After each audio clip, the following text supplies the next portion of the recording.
All right, so we're back for the second segment where we're gonna hear more from Ole on current issues and topics that he has at heart, and we're just gonna run down through them.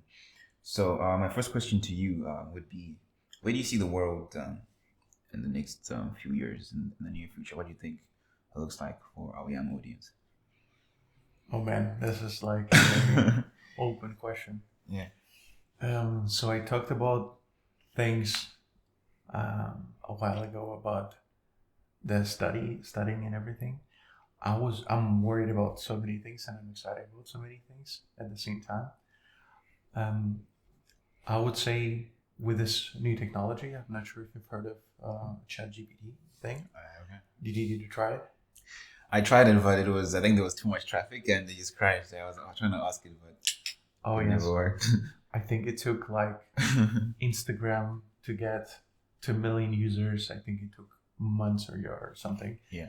And it took this chat GPT, I don't know, weeks or days to get to those points. So people are very much exploring the thing. And then it broke probably Yeah. because of the capacity and overloading and requests.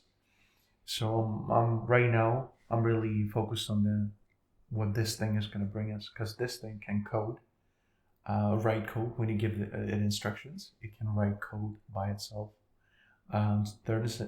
certain things, and then it can also mix pictures. So you just give it instruction.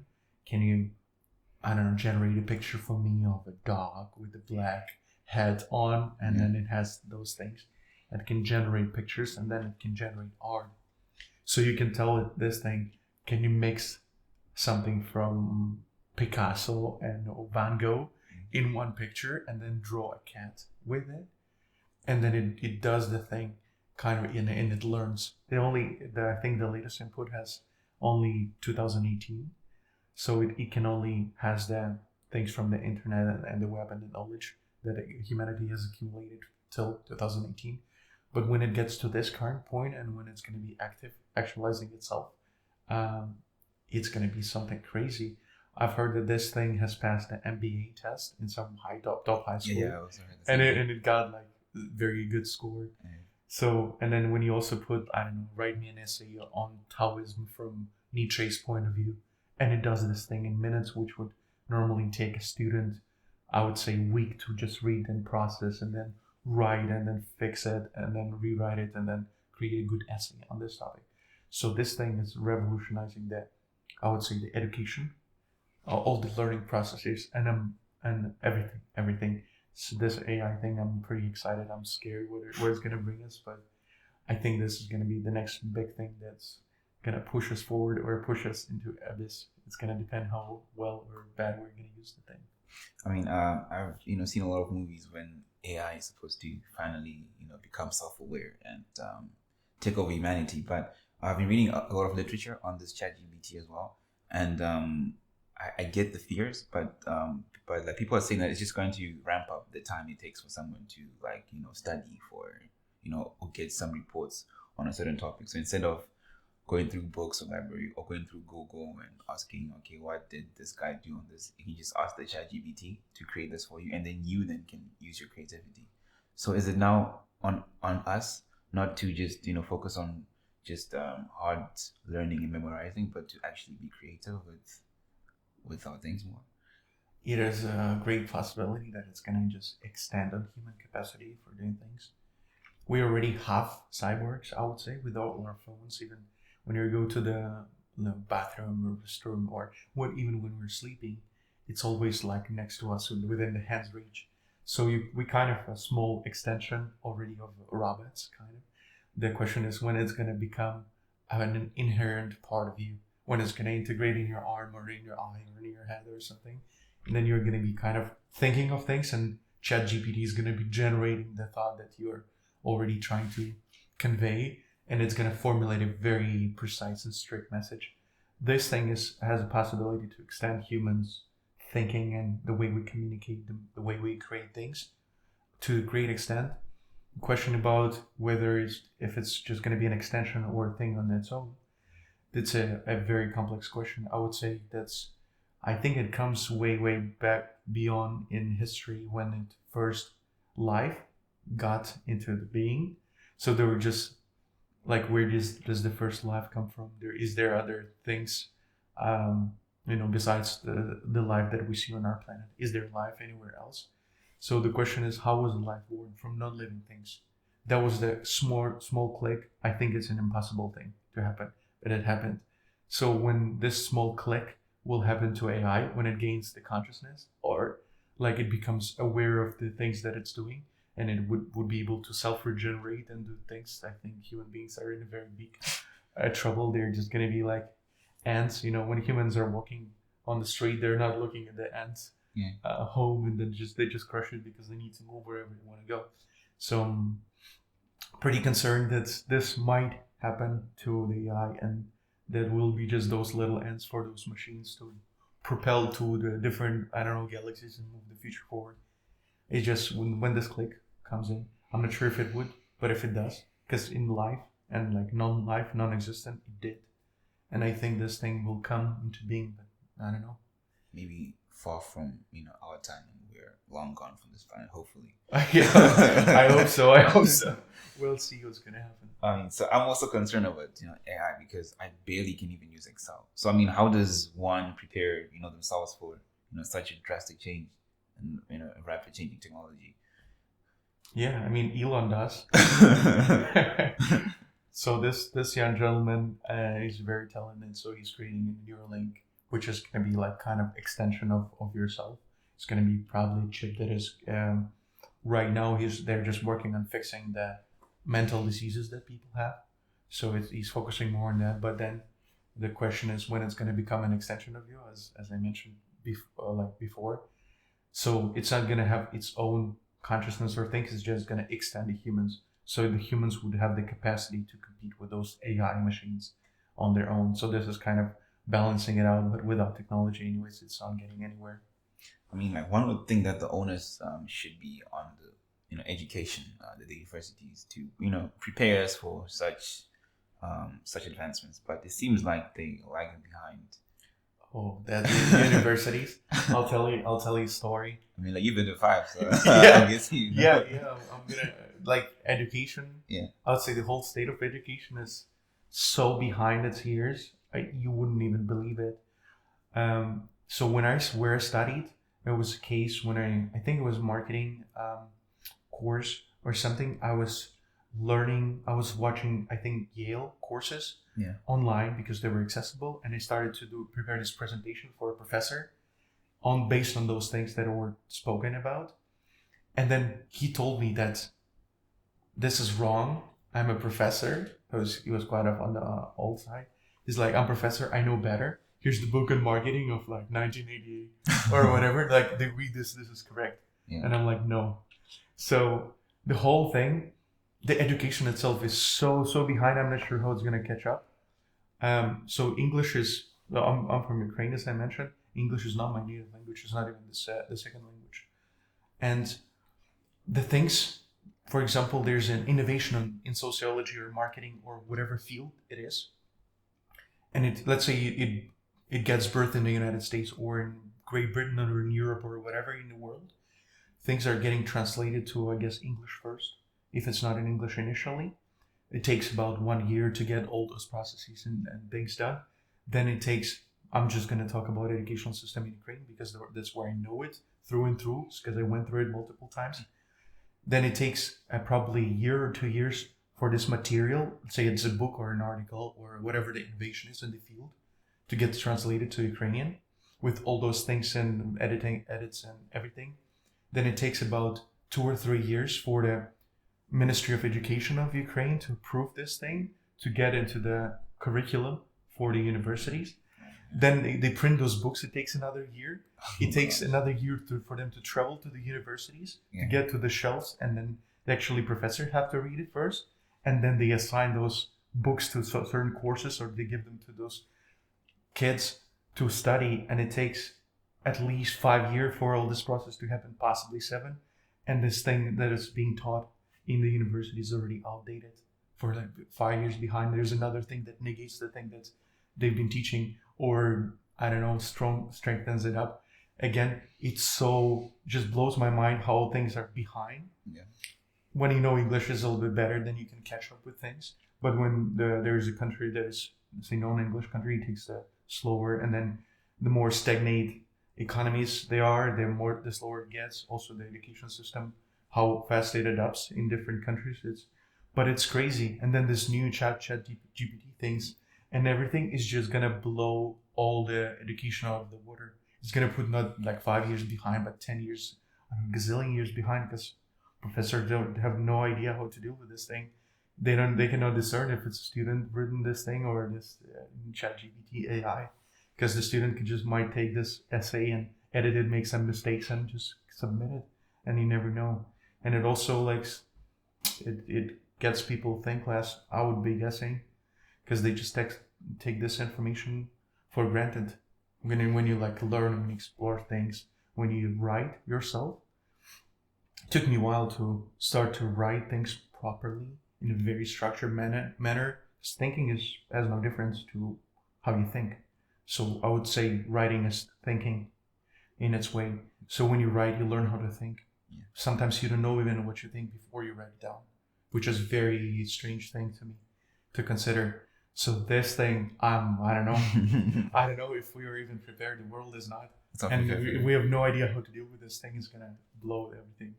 Yeah, I mean, you did reference a case where your university teacher told you that this is not it, this is not right. You should follow the book. Here's what is written. And I feel like the education system is kind of taking this stance whereby it cripples creativity and it forces students to do things that they might not feel intuitively interested in. And I feel like that's a bad thing. And it's been like, curbing a lot of development from students' sake, because now students who are not interested in the thing, which is, references ChatGPT and actually learn this. I mean, how, should universities take a more different approach, like a different approach to how they educate people? I would say so. I'm not necessarily an educator on a like administrative level, and it's a very complex question. I'm not sure how many people would be able even to answer that. How would you structure the educational systems and everything? What I think is that even though everyone is hating or starts to hate on the universities and the educational system in general, I think this is still has huge upside comparing to what downside it has. So if you have nothing else to compare with, educational institutions, schools, universities are better than nothing. If they have two choices, either to go or not to go, then they're still better. So they still have value in the society. It's still like 10 years behind, but it's not 100 years behind if you wouldn't be studying at all. So it has inherent value. Many people start to hate on it, and I think the hate will be accumulating and starting to roll on those universities hard, like a big snowball. They're still very useful. I would still appreciate and consider them if you don't have alternative choices. But then it's a very complex question to answer. Whether how would you revolutionize or restructure it? I don't have an answer to that, and I don't think many people would have. I'm not so sure if you're you're familiar with Alvin Toffler's book called Future Shock. Have you read that one? No, I haven't. Like he like dives deep into like the education system and how it was made primarily by industrialists to treat people as raw materials, like the kids are the raw materials, the teachers are the workers, and the schools are the factories who are supposed to produce for the people that they wanted to, be able to, work with the advanced systems and, in factories and all that such.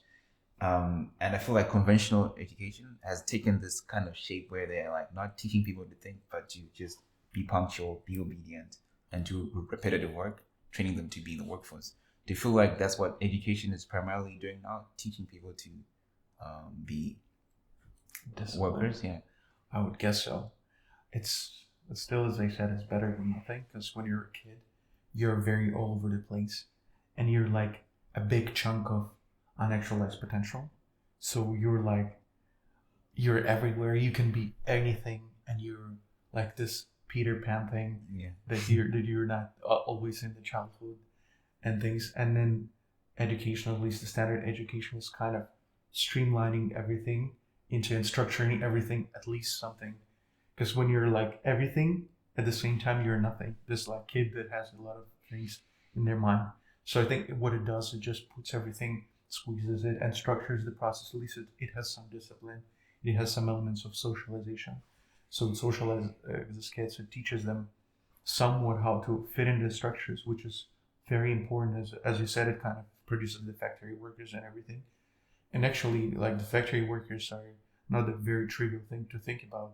This is the producers that are the things that we're using around it here, holding that everyone is using daily. So it's not to be underestimated, and I still value that this thing process. If I didn't have any other choices, would be better than no choice. So this structure, it kind of shapes societies and shapes, let's say, teaches people how to fit into structures, which is very important. But then when you pass through it, you have to learn how to kind of unlearn it. You have to learn it first, but then you can go through it and you can unlearn it and become unstructured again and be creative and do your own thing. But I think it's very important to do the first zoom in from the unactualized potential. A lot of things. It squeezes it in. It kind of structures you. It makes you fit in the society, in the culture, and you have to educate yourself about the things as a kid, which you have no idea how to do, and your parents are also as dumb as you are. I mean, to think in a positive way, not to be offensive to your parents. I respect that.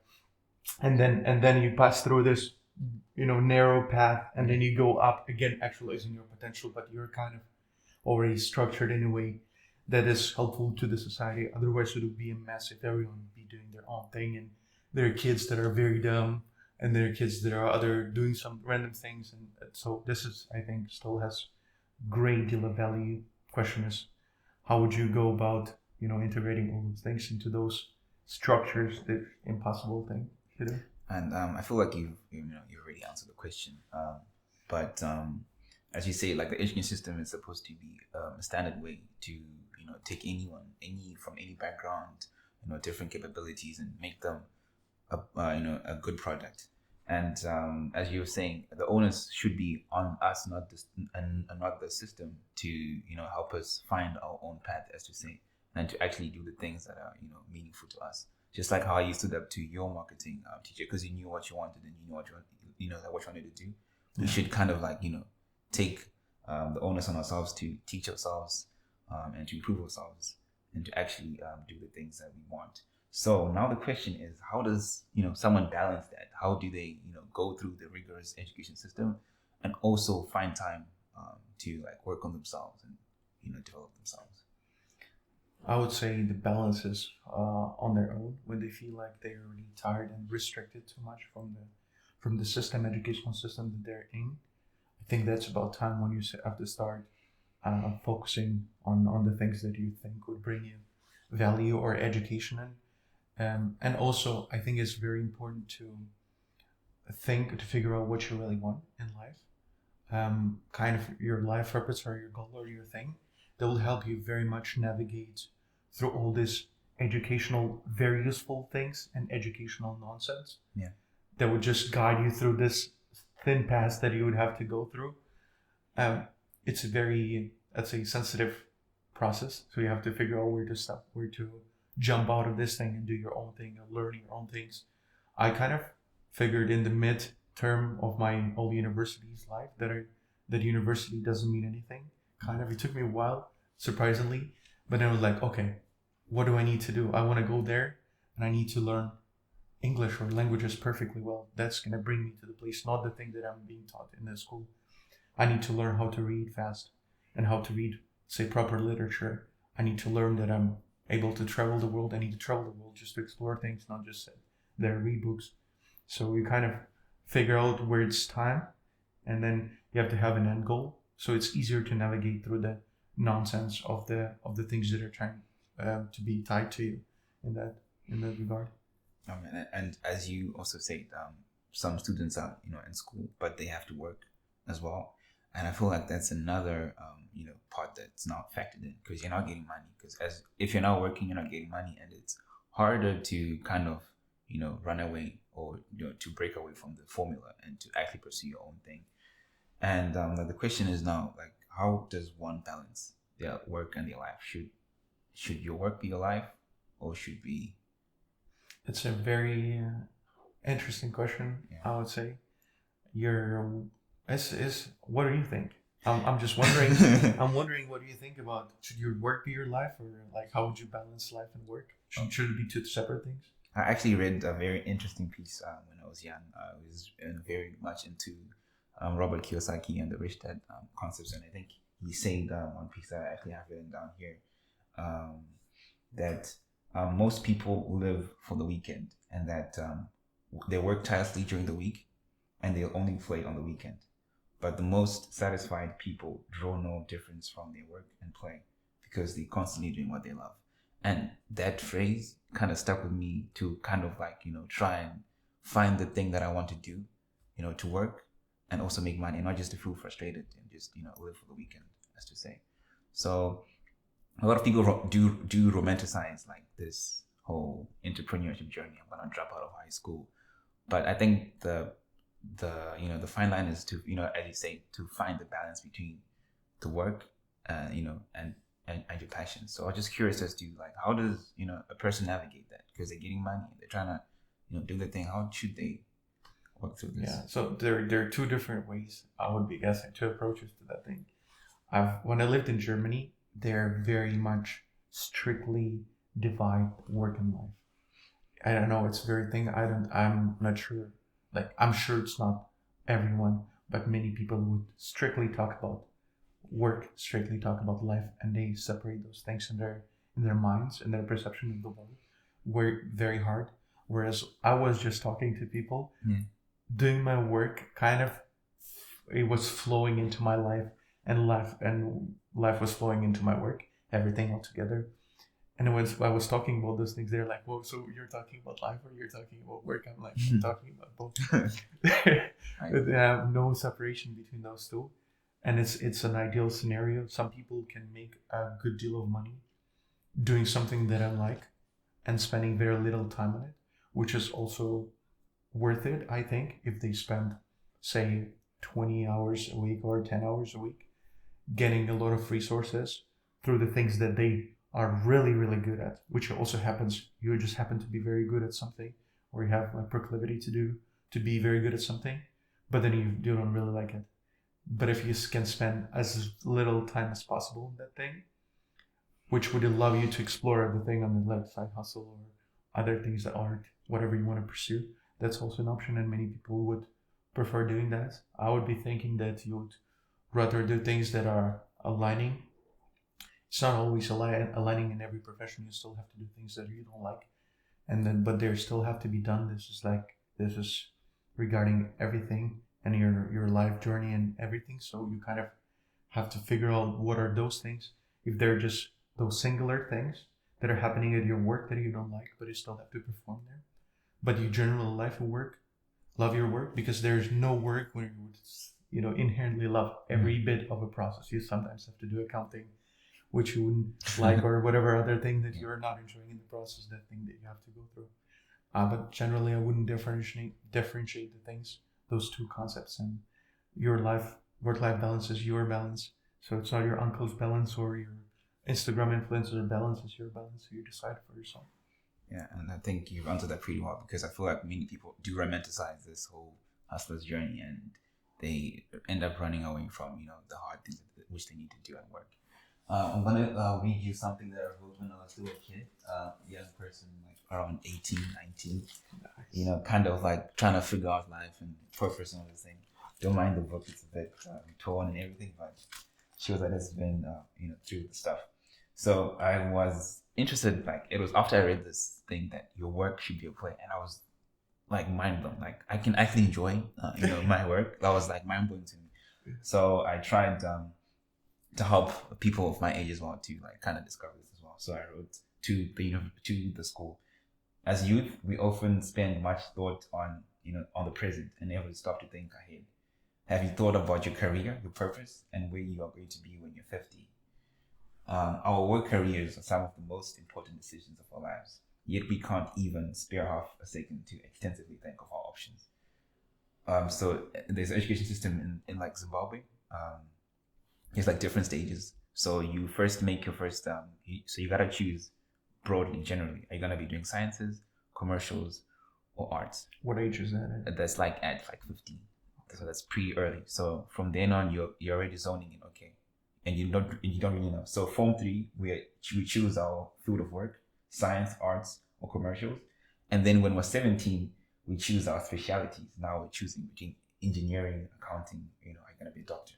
And society places grave decision making authority in the hands of 15-year-olds and 17-year-olds that are highly hormonal and under intense peer pressure.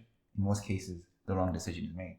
Then what, you may ask, your life is practically over. Adults spend an average of 8 hours of time working, and accounting for waking up and everything, you can even spend like 12 hours getting ready to work and actually working.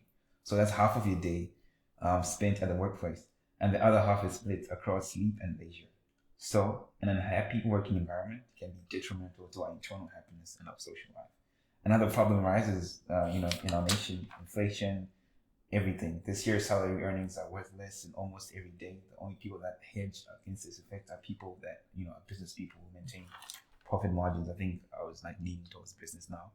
So the person who both knows, where they're going and have, reasonable, have assured reason of what they want to do, actually have the best chance of making it in life. So that's where I was at. But then the question of discovering purpose, knowing that you need to have purpose and actually discovering it, it's a totally different thing. I know I've talked to you a lot about purpose. How does a person, young person, 15 actually, discover, what they're supposed to be doing with their lives? Because it's pretty early, but in some countries, like my country, you should, know your purpose by then. How do you go about it? Well, I would say you're very young. It was 17 years old when you written that? I was like 18. Okay, so you were very smart at 18 at your age. I can guarantee that. So I would say I kind of discovered, or I walked through the process of discovering my life purpose. It was at the age of 21, 22 when I realized how I want to do and what I want to do around my life and how I want to get there. I would say for 15, 17, 18 years old, they have no idea. I've rarely met people that are able to say I'm at 17 years old what they want to do in their life and what they want to discover, where they don't want to proceed further. The only thing that they can say, if they're coherently formulating their thoughts, is that something that their parents have implanted in them. That's the only thing that I've heard that was coherently resembling life purpose, but it was an authentic life purpose. That's something that parents usually install of them not actualizing their potential of being a successful doctor. They're trying to make their kid to compensate for their things and securities, and they push them to be something that they would rather want to be, and that would be a default choice for a person to put them in, if you have to define those sciences or arts or craftsmanship, whatever the divisions were there. I would say for me, or I would recommend, let's say, finding your purpose as early as possible. You have to explore things, but then you have to take, I would rather recommend people taking a course, like a life purpose course, on actualize their work, or is one of the things, or Jordan Peterson's self-authoring program, or other courses are there on Coursera, or other people, when smart people and experienced people are talking about how to discover what you really, really want, which would take you hours and hours and hours of self-reflection of trying to figure out the things where you were excited, where you're successful in, and try to go through all your fears and everything that you would want to think about. It takes a while, but the journey would worth it. Again, as you said, we're spending so much time being busy doing something, because you kind of, like, I've heard this story one day, when you're, say, a person wanted to become a professional hole digger, like to dig holes professionally. Yeah. And this is just an absurd story because there's no such profession, but it very much reflects the point of the thing. So this person wants to become a hole digger. Not really wants to become, but kind of happens to dig holes, and then that's how they went out doing things, and then they just grab whatever they think is at their hands, at their disposal, and they start to dig those holes. And the first thing that person grabs is usually an axe, because, well, who knows better than, like, I know better, then I'm starting doing things, and they start to dig with this axe, and then 5 years passes, and you just have a small hole and things of that nature, and you're like, oh, I can grab a pitchfork. and then they kind of it's much better, and the faster it goes better, and then in like 10 years they realize, oh, I should have taken a spade. You know, and then things go like this, and in the end it's like, I don't know, the person is 35 years old, 40 years old, and they're like, damn it, I actually should have thought I don't want to be a hooligan. Yeah, I'm like, I want to be a pilot. So that's the thing. I think you need to take your time and take it very seriously. I've heard that there's purpose can be approached from multiple different angles. I've heard an interesting thought is like an onion, your purpose. So you kind of started defining and shaping what it is, and then you started going at it, and then you peel out the layers from it, and then you discover the truer purpose of your purpose, and then you peel other layers, and then when you get to the end, that's like pure thing. But you still need to start somewhere, not just be stumbled and stoned by something, stopped just in the fear of thinking, oh, what is this? I'm not doing anything because I have not defined what I want to do.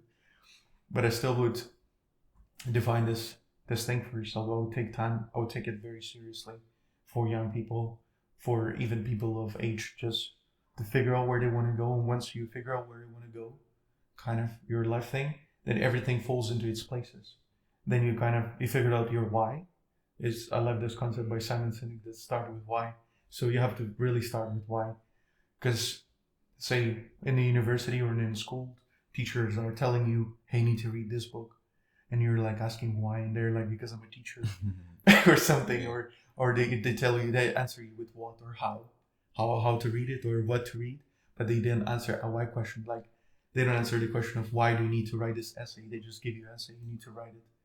And then I hated it. I absolutely hated school when I was doing that. But then when I become older, I realized why I need to learn how to write well.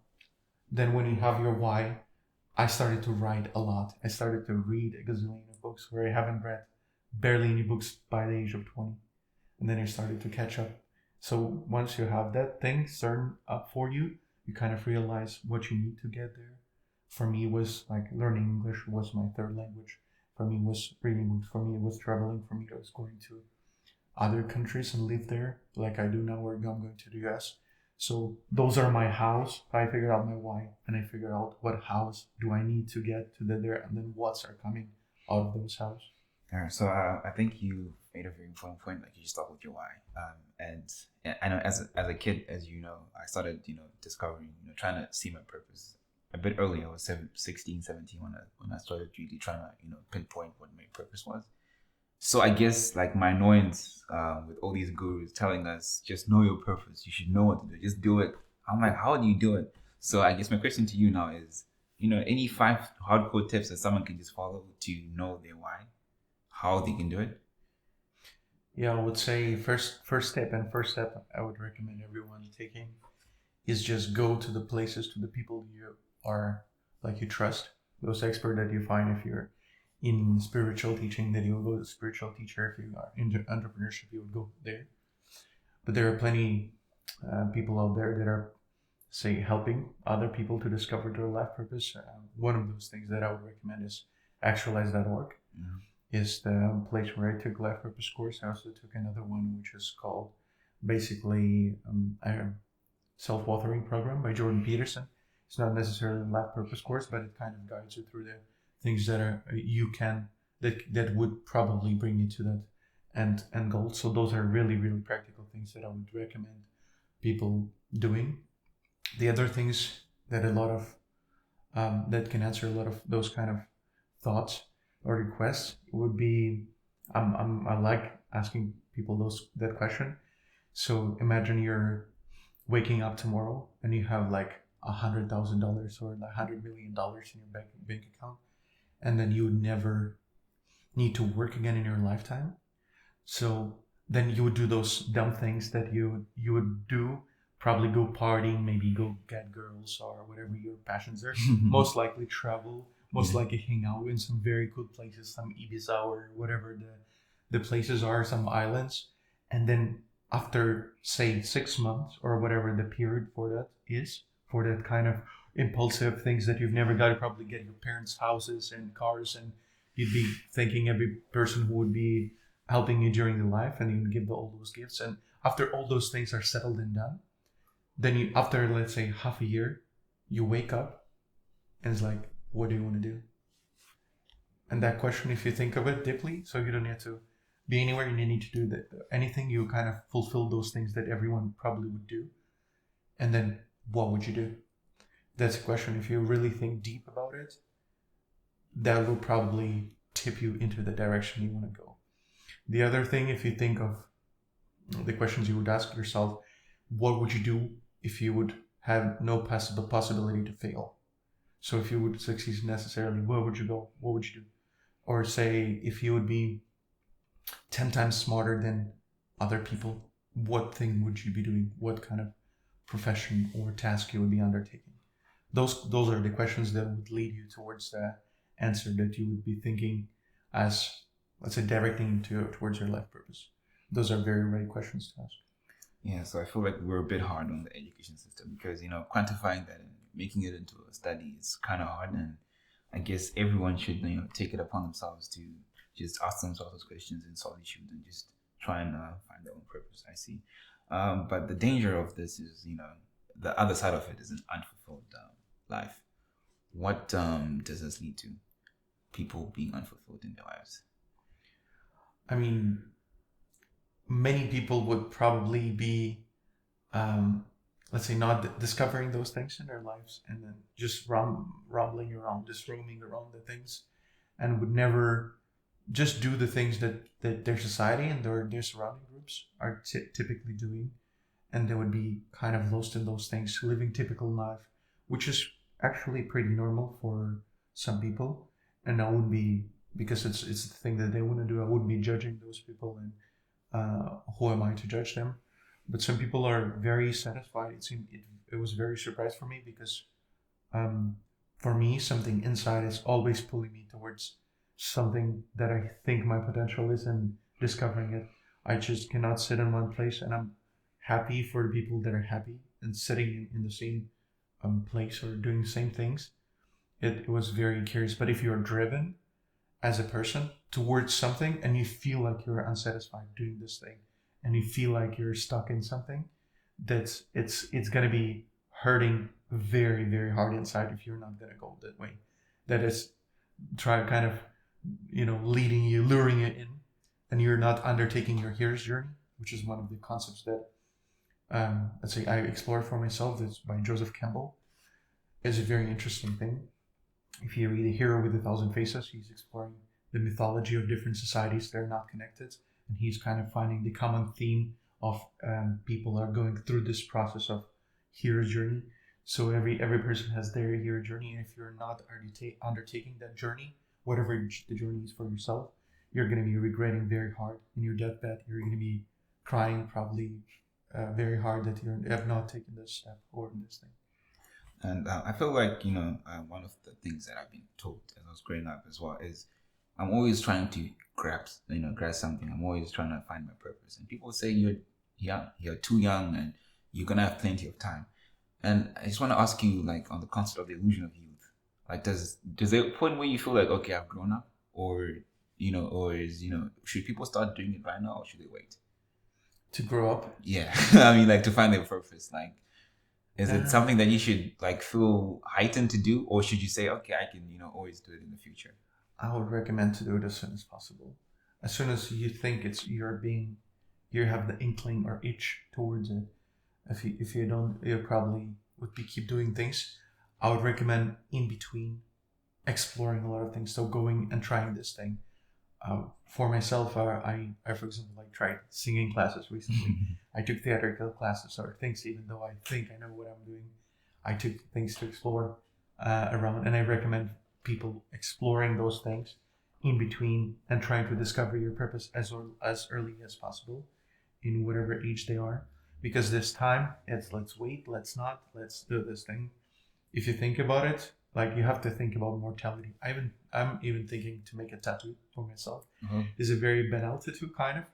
Those,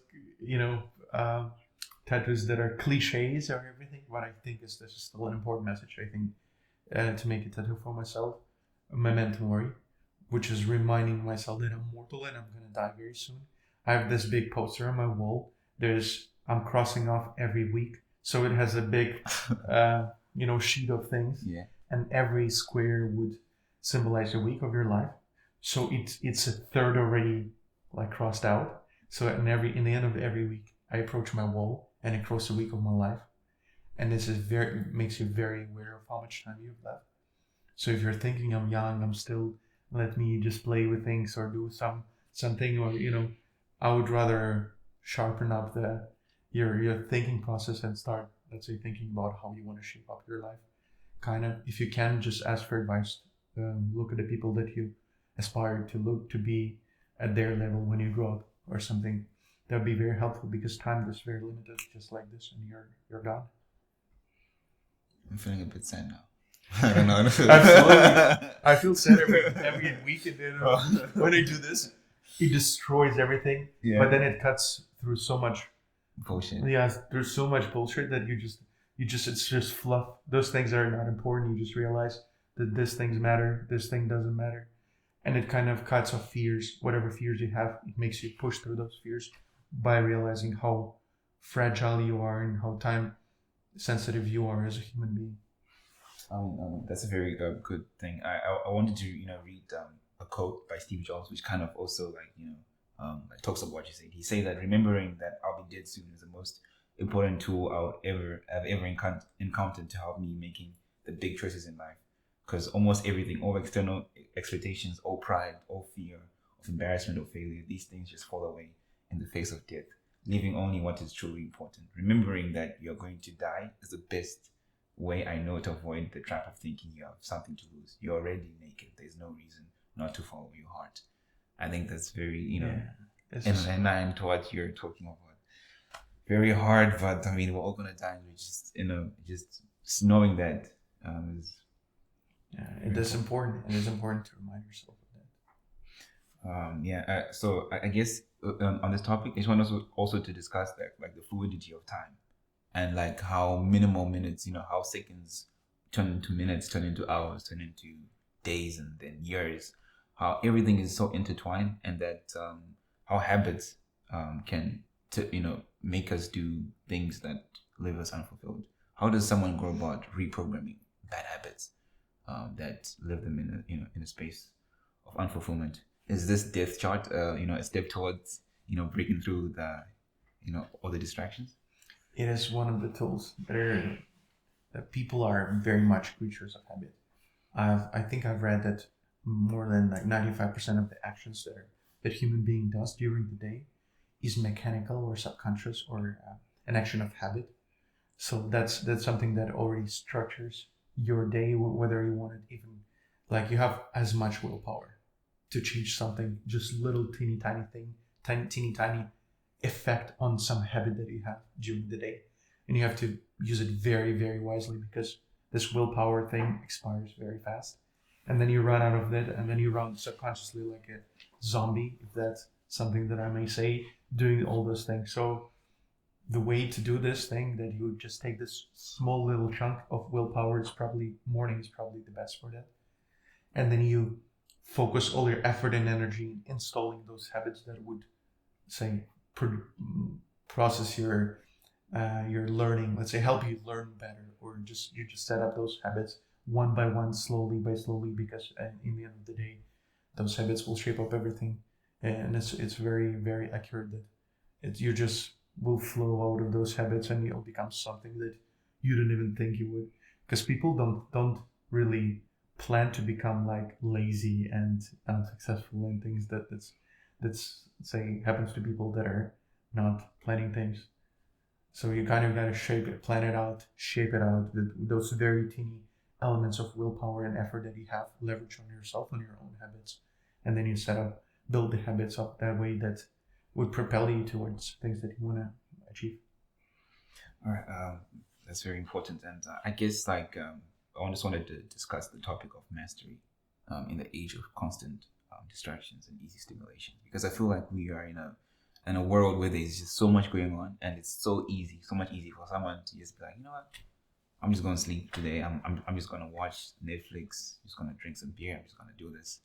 And how does someone achieve mastery, true mastery, amidst all this? Yeah, I mean, discovering the purpose would be one thing. It would be probably the first and foremost thing in every action you would be taking.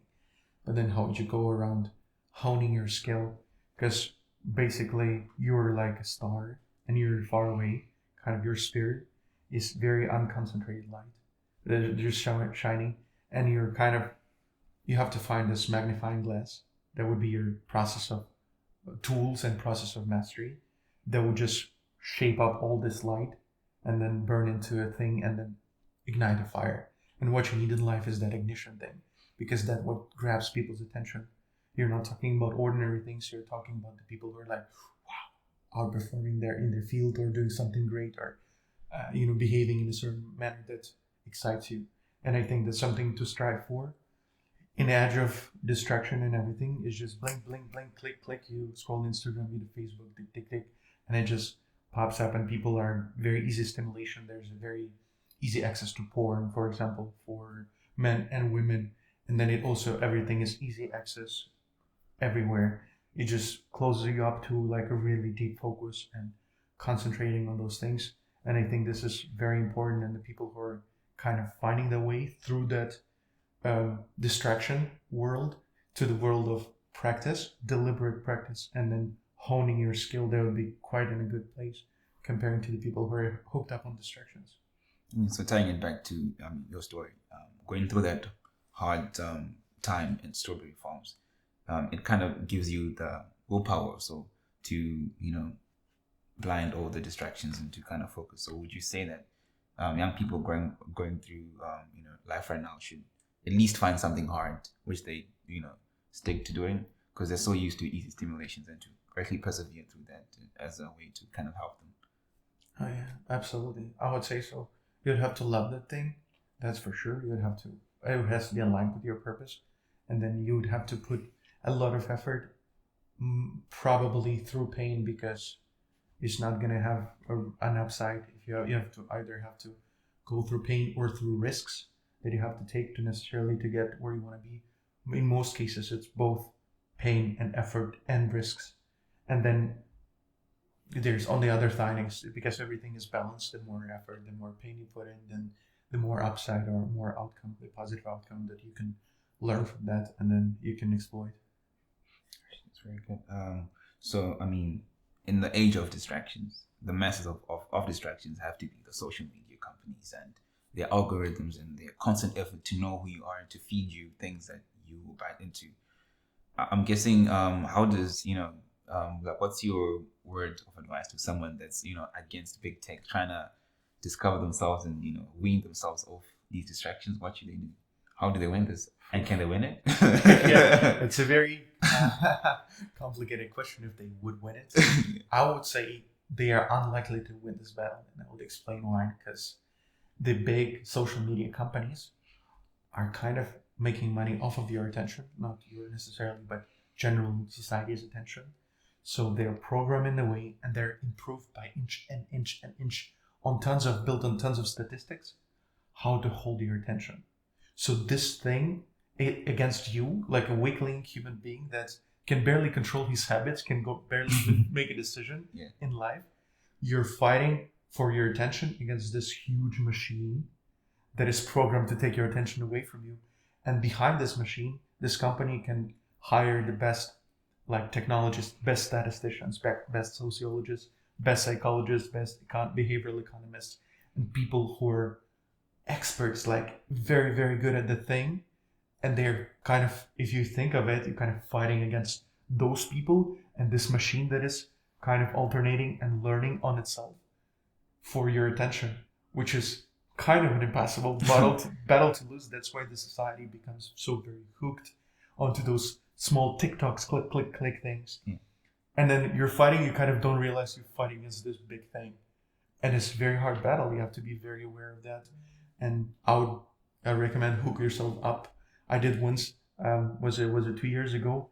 I've done a meditation retreat, 3 days, no communication, no social media, no interactions with people at all. Nothing, no phones, no internet, no YouTube, nothing. Just books, reading, meditating, writing. Those are 3 options that I had, not going outside of the street. I was blown away how hooked I am to this phone. Impossible. I thought of myself as a strong person. I can easily just get out of this thing, out of this rut.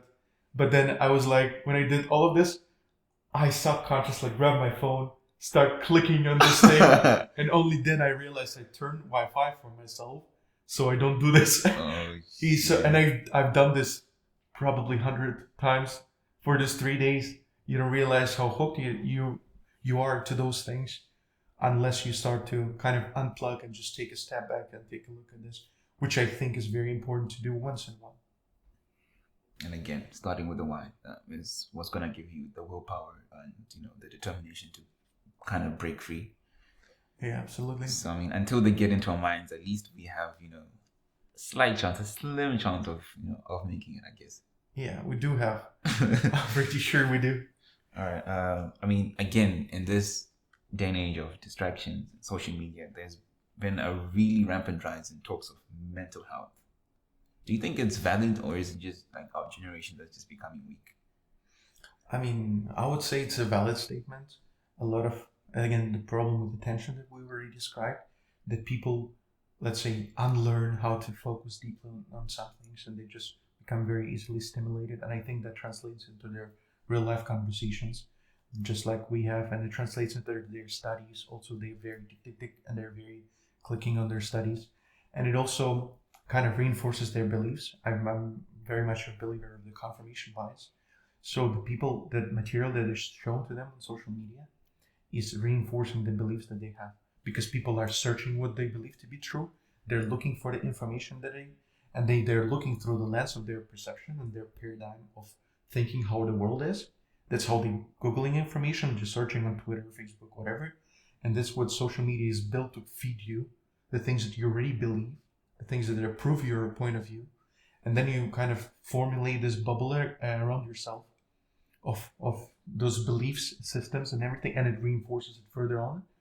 So then when the other belief systems come, if you think of it as a bubble, another belief system comes into your being which you've like never encountered on, it can just knock it off your feet very hard, and you can just take like months to recover.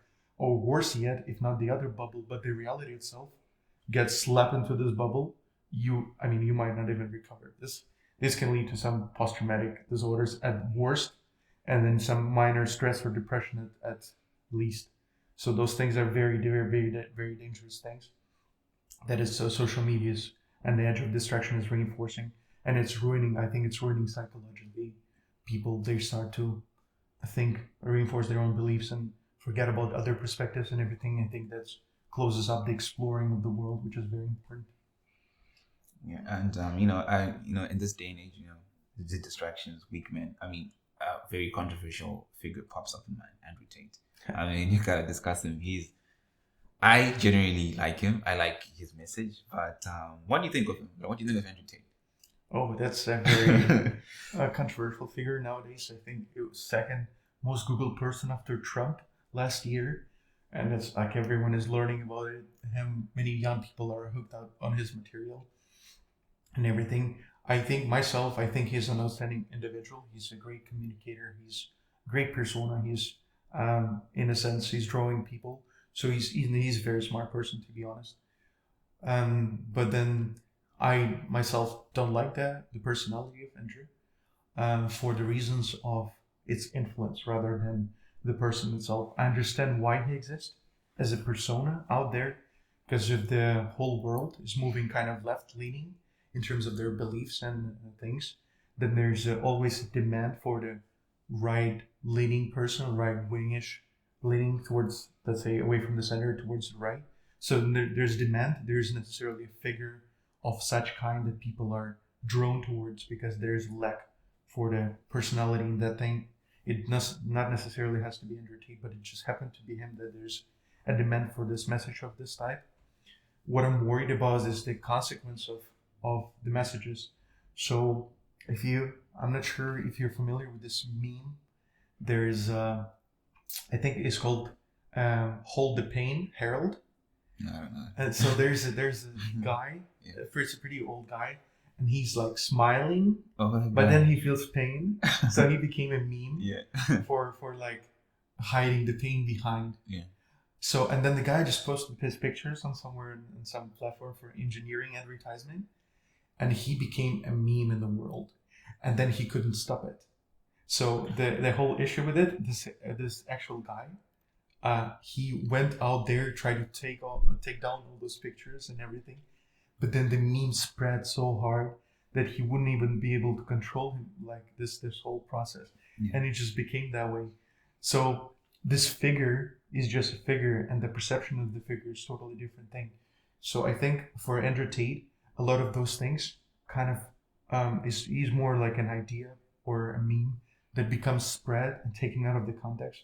Because Andrew also, I think I watched one of his interviews, and he said something along the lines of, like, I'm saying messages, you have to not take it out of the context. You have to listen to the whole thing, and it's kind of your responsibility, because you're just grabbing my words and making them misogynist or whatever the words that are ascribing to him.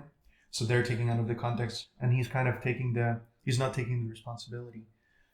I would be thinking, if he's kind of that manly kind and manly type of, I'm the man, I'm taking the responsibility for a thing, that he's also he should be able to take the responsibility for the consequences of his actions.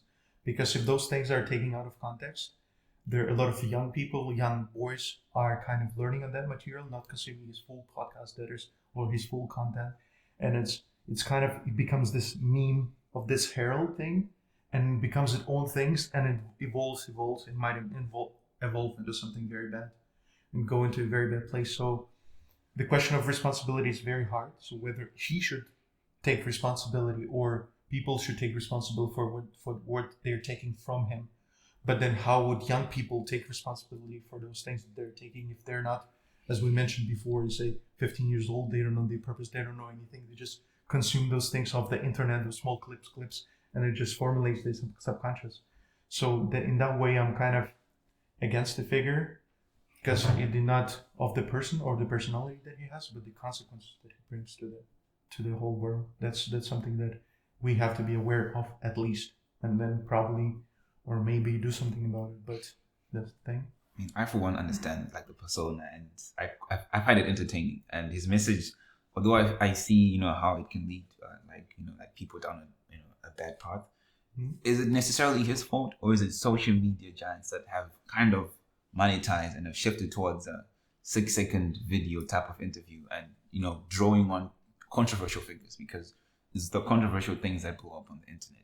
Is it necessarily his fault, or is it that the platforms that are given to him that allow or that thrive on him being taken out of context and fueling the generation?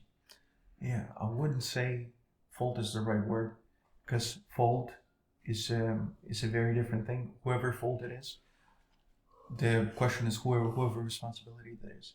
Because so we can throw faults at you, at them, at him, at social media and everything. The question is not who is at fault, but who would be taking responsibilities for those things. Because our responsibilities is ability to respond to those things. I would say it's kind of, they're both enhanced in this ballet dance.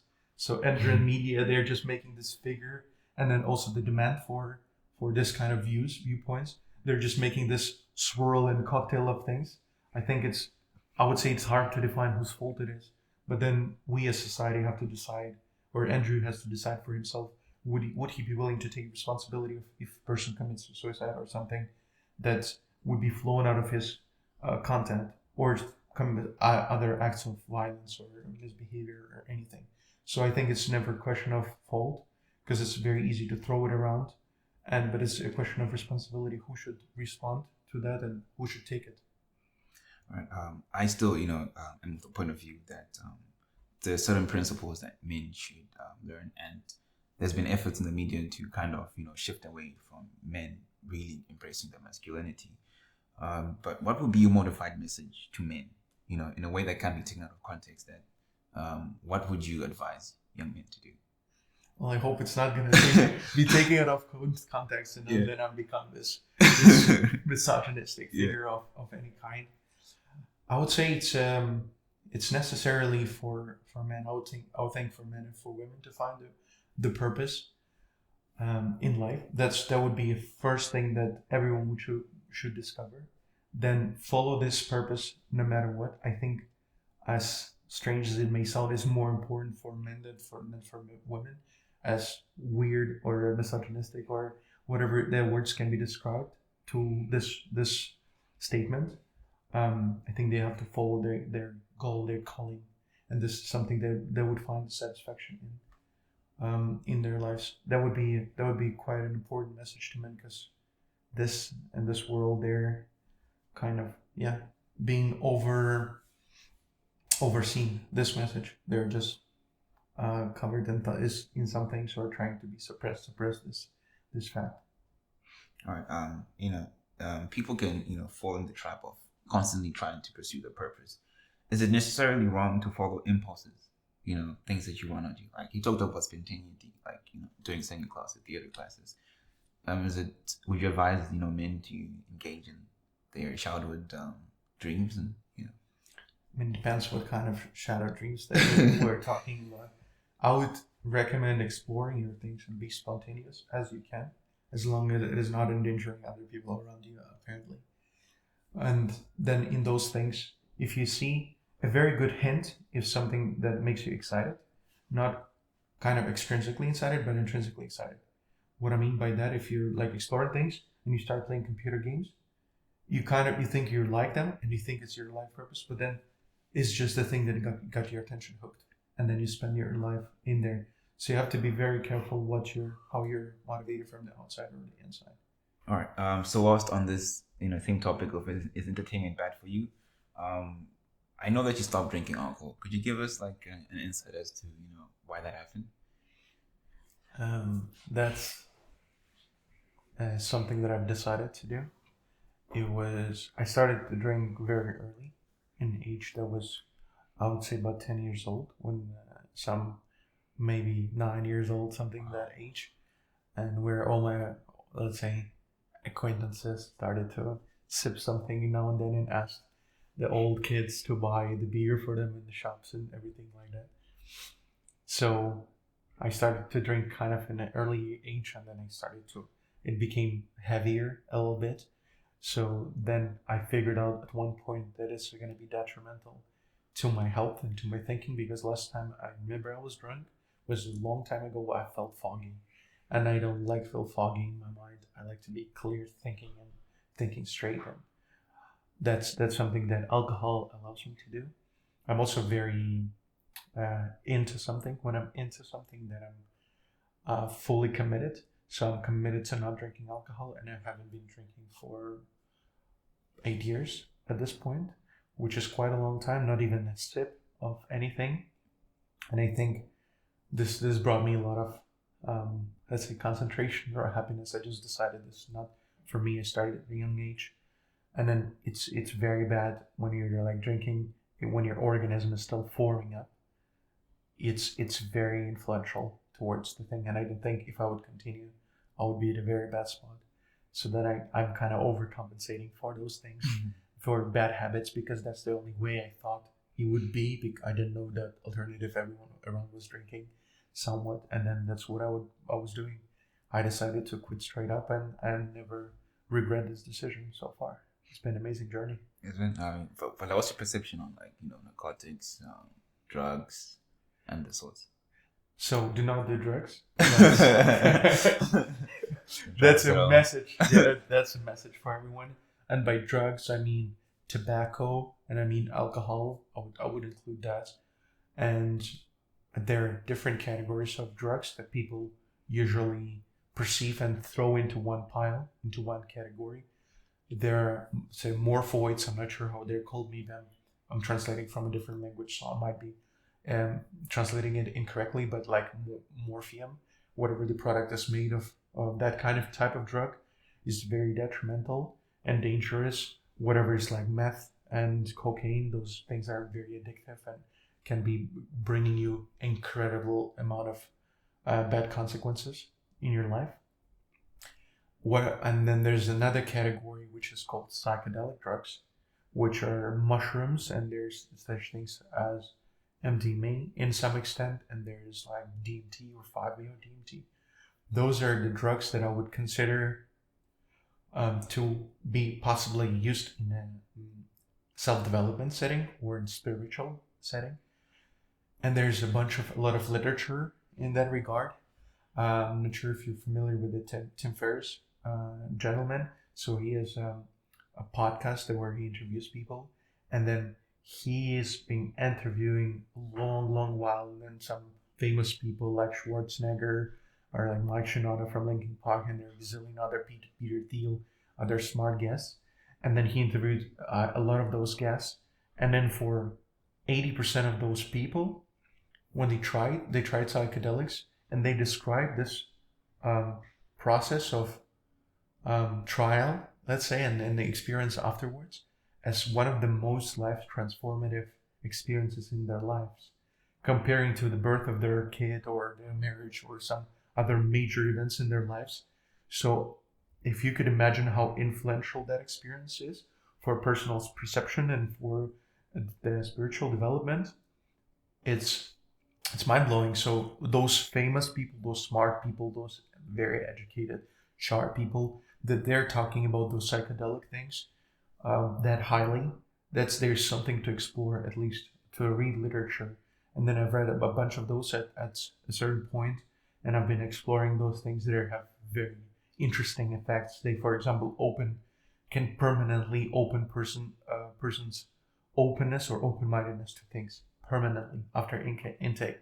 So that's something very, very interesting to explore, right? So it can permanently increase some characteristic, some personality trait, and this is very fascinating. The whole field is, I think, is underestimated, it's underexplored, and is about to become something that people talk more about, and something that people are taking very seriously. So your advice on taking drugs is to take the right amounts under supervision. Probably don't just go excessive and addicted on them. Oh yeah, absolutely. First and foremost, you have to try them legally. Yeah. In places where it's allowed to. Yeah. And then apparently you have to. I would recommend reading a lot of literature about it first before you take anything, and then you take it under supervision of professional doctors or psychologists or people who are expert in that regard. But then if you do, that could be something that you would even conceive to be a real thing or something that is very transforming. And it could be improving your, say, self-development journey or spiritual journey rather than the other sub aspects of your development. That's something that is worth at least looking into and at least reading about this material and see how life transforming that could be. I see that spirituality is a very important aspect in terms of purpose and discovering yourself. And another way, how do you explore your own spirituality? I do in multiple ways. My way that I found, because some different people are exploring in different manners. Some people pray, some people do yoga, some people do meditation, some people do some other asceticism practices like fasting, and there are different ways to experience those things. I focus on meditation more, which I found to be very useful. I had been meditating for about 3 years consecutively every day. I'm not meditating as often right now, which I regret not doing, and I would recommend everyone doing this. That is actually helping with the things that we talked about prior, with focusing and, say, stepping out from those distractions that we had discussed, or from social media and everything. That also helps you to study yourself and discover yourself in a sense that you're, let's say, realizing what you're thinking about, what your thoughts are, what your thought processes are, what your emotions are, and how you're experiencing them. Because after years of meditating, I started to recognize my own emotions before they got a hold of me. So that's something that is very interesting, because usually we're walking through the days not realizing what we're thinking. We're just caught up in thoughts. The thoughts are bringing us somewhere, and emotions, we're just walking kind of like zombies. And then once you step back and you're like, oh, I've been thinking about this thing for like 2 days and I haven't realized that. I've been doing this. It's been, catching and swirling in my mind. That's something that you recognize, and you can like click, and you like, oh my God. And then you realize so many things. I mean, you did talk about, how most of us, we operating 95% of the time through our subconscious behavior. So I'm guessing meditation is a way of us, stepping out of that automatic, repetitive work and just like seeing ourselves from, outside and, implementing change in our lives. Yeah, absolutely. I would say so. Not only our behavior, but also our emotions. When you learn how to step out and see how your emotions manifest and where they start, you kind of learn yourself better. And what else in life would you be able to do among not so many things? This is one of the most important things. You learn yourself. You learn what you like. You learn how you get angry. I caught myself once in a situation when I was very kind of stressful and angry at the other person. And I caught myself when this anger started to appear in my body, started formulate, and I caught it from the third perspective, and I started to laugh because it was so. Oh, I like got you, and then we were like in a heat, and I started to laugh, and then it just eased up the situation, and it was very cool. But it's something that when you're aware of your emotions, you have better time controlling them, and you're developing self-control through meditation, and that there are plenty of things that it can bring about. And I mean, like, how would someone go about on this journey of meditation? What should they do? Are they just supposed to go in an environment which is quiet and where they feel comfortable and just kind of get in their thoughts? I mean, how does someone do that? Because I actually think that making your mind silent for 10 seconds is easy. It's not. It's so hard because you're constantly taking. Is it ever gonna get quiet or what? I don't know. Well, it absolutely never gets quiet unless you're like Zen master for like 10 years meditating experience. Yeah. But then if someone wants to go around meditation, I would recommend to go to like people who already experienced that and watch or read the books. There's mindfulness book, which is I think written by John Kabat-Zinn. This is like an author that is writing about meditation and Zen practices. There are different sources out there. You can Google it. You can figure out probably one of your people that you aspire to be like. Most likely, they do some kind of spiritual practice, meditation, be it yoga or whatever, and then you can learn from them. If you just want to try the process of thinking and everything, you just sit quiet in the room, whatever position you are. You don't have to be in a lotus position with this is like just a misconception or a common perception of the person meditating. Yeah. But then you're kind of you can focus on one thing, only one thing, one topic or one word, and you start to explore it. And once you get distracted from that thing, you pull yourself back in, and then you get distracted again, you pull yourself back in. And this is the process that is basically meditation process. It's one way to do it. There's at least, or you start to think about your breathing, your focus on your breathing or your body sensations or on other things. You can just ignite a candle and focus on that candle thing. And whatever your mind wanders, like, oh, I forgot my keys. Oh, I need to do this thing, or someone is calling, or I need to solve. And then once you got caught in this thing, you bring yourself back to candlestick. And then you do it again and again until you develop the focus of noticing those random thoughts arriving at a certain point. And then you bring it back and you kind of can watch over, just like you're in a sky, you're hanging in the sky, and the thoughts are your clouds and they're passing by. And you're like just standing still and watching them passing by, so you can kind of catch them. I see. I mean, all this, like this entire journey of you discovering your purpose and aligning your work towards it, and meditation, developing your spirituality, is bringing about a newfound form of happiness in your life. And would you think that people would need to embark on a similar journey to find happiness, or is that too hard to actually define? It's hard to define, for sure. I would recommend taking this spiritual journey, whatever that journey or form of this journey for them might be. I myself, again, meditation is my thing, is something that I focus on. This brings happiness for sure. This brings peace of mind. And this is one of the things, you think of happiness as getting something somewhere. Yeah. And then after a while you recognize it's not about that. And then you recognize about being content at the moment, and then being happy. And usually happiness is like more like stillness than rather rushing and getting. And then after a while you kind of figure it out. And when you become aware of that, this kind of, and when you can bring that moment at any time, you kind of become happy at that moment. And if you can control it, you reversely kind of basically bring your own happiness into your life at any time, which is very controversial to what many people believe that happiness is. The only question is, how would you balance being content at a certain time and getting those things that you want to be, so pursuing your purpose. So if you're content, you're kind of not pursuing anything because you're happy with what you have. On the other end, you kind of still need to chase those things and achieve this and learn this and study this and go. So there's a balance that you would kind of very hard, you can find very hard to figure out. What would you think? How would you go about it?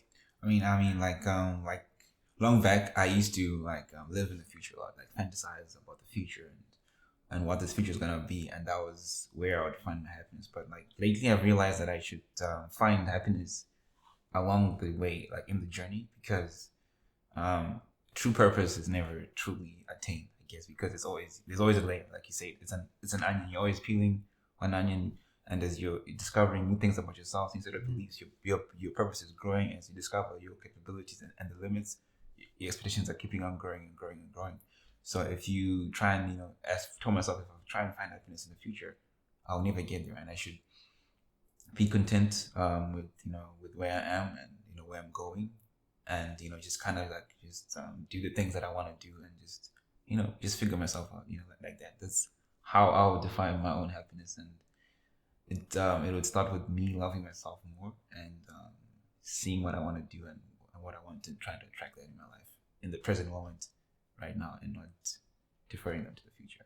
Yeah, that's what I would be thinking about you. You're quite a competitive person, and quite achievement oriented. So I was wondering, how would you balance it out with being out there, getting there, and making this happy, this moment happy, or this thing that you achieved happy, and then being content at the moment. Oh yeah, I mean, I used to. It was very difficult because I remember there was a time when I got into a competition.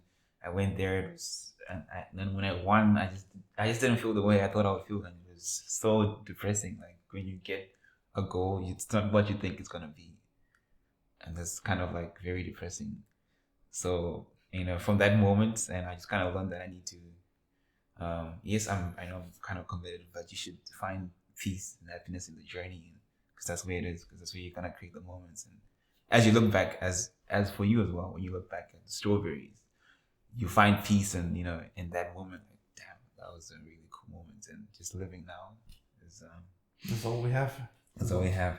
But I mean, all this, discovering purpose and trying to achieve and self fulfillment. It's not relevant if in times of hardships. And at the beginning of the segment, you mentioned Ukraine. You're from Ukraine. We talked about the Ukraine education system. But right now, Ukraine is in the midst of a war, and a necessary war with Russia. I just was curious as to what you thought on that, being from that area. I wouldn't know how you feel about that. Just touching on the subject. Yeah, this is a hard topic for me to discuss. I'm not there right now. Many of my friends are, and my relatives are. Both grandparents on both ends are there, and yeah, if you're in the process of development, this is like hierarchy of needs of Maslow. If you're aware, basically there's base needs of food, shelter, and everything, and then there's social needs on top of that, and there's needs for emotional connection and socialization, and then actualization at the top. None of this is really relevant when you don't have those basic needs, and many people right now in the situation of war are even so far from this conversation of self-development, life purpose, and those high things that are happening. They're trying to take care of very basic things right now, and I think it's very important to let's say to shed light on such topics like this, because indeed the aggression was unjustified. Many people would find themselves settled or outplaced from their own country and from their own house, lacking the electricity, lacking the food, lacking everything. And that's something that I think we need to place our focus on, that you also need to, I would say, need to help those kind of people. In our case right now is Ukraine. So I myself try to put some effort into helping that, and I'm trying to uncover this topic whenever I can. as well. So if those people don't have those basic things, they would not even be able to, not let alone talking about purpose, just having a normal life.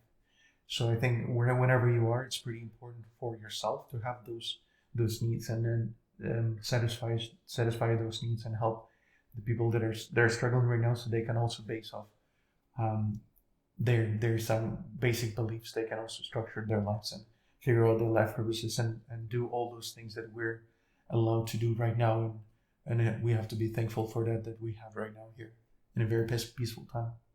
Yeah, so I'm guessing this is a moment that makes people to be grateful for the things that they have, because we tend to, in our pursuit for purpose and desires, we kind of forget that all of this doesn't matter if something terrible happens, if you fall into times of war, if you fall into times of sickness, if you fall into natural disasters, all of this is Irrelevant. is relevant. And just being grateful each and every single day is very important. It is. It is. On your journey every day, just be thankful for the food you have, that you can even sleep on a bed. That's something that you would have to take into account and be, grateful and put it into a very precious position for yourself. I see. And just to close out, we talked about purpose, value of money, spirituality, self-development throughout the course of this conversation. But what would be your final message to the audience out there as to what you feel like they should hold dear? What has kept you going in your hero's journey, and as you enter in your next chapter, what concepts do you hold dear? What things drive you, and so forth?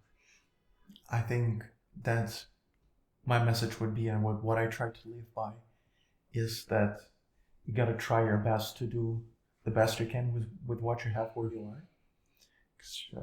You kind of might just wait and stop and hold and stall and discuss with your brother how you're gonna do it and everything.